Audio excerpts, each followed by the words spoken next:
खुलुमबाय बिटिआरनि चेनेलाव गासैखौबो बरायबाय। आंनि चेनेलखौ साबस्क्राइब खालामाखैबा साबस्क्राइब खालामदो आरो बे खाथिनि बेल आइकनखौ थुना नायदो जाहाथे गोदान भिडिअ बानायनाय सिगां नटिफिकेसनखौ मोननो हायो।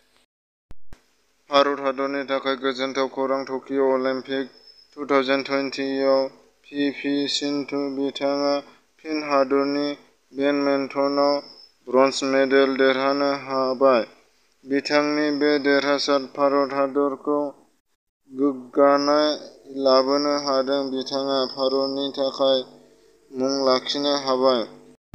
चिरां जिल्लानि एएमइउ नि सासे दैदेनगिरि रुंसारि लाफिकुल इस्लामखौ बुथारग्राफोरखौ खानो दाबि दैखांनानै मैया 1 घन्टा धर्ना हाबाफारि लानाय जादों।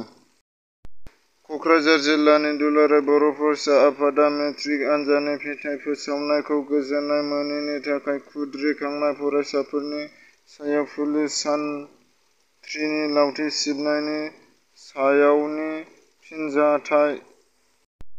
गुवाहाटी गोजौ बिजिरसालिया गोदानै मोनसे बिथोन फोसावदों। गंफ्रोमबो देहा फाहामसालियाव सिसिटिभि केमेरा थानायनि अनगायै खाथिनि पुलिस थानाजों सिसिटिभि केमेराखौ फोनांजाबनो नांगौ होननानै गुवाहाटी गोजौ बिजिरसालिया बिथोन होदों।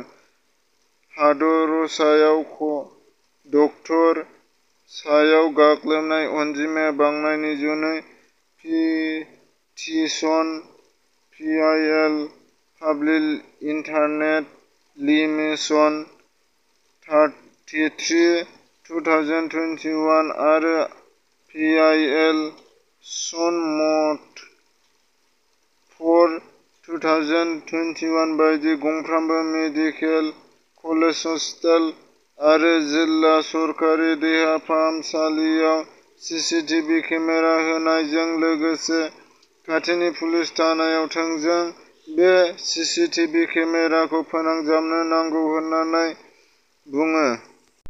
बिसमुरि ओनसोलनि सुबुंफोरा सिगां समनि बायदि देग्लायबो नोगोद 24 किल'मिटार गोजान आथिंजों थाबायनाय हाबाफारि लानानै बिसमुरि चिकनाट हाबग्रा लामानिफ्राय जागायनानै सा फारसे उपनदी शिव मन्दिर सिम जथायनाय थाबायनाय हाबाफारि लायो। आसामाव थांनाय 24 घन्टानि गेजेराव 989 कर'ना पजिटिभ मोननो हादों आरो जिउ गोमानायनि अनजिमाया सा 24 जन। कर'नानि जौखोन्दोआ 0.92%।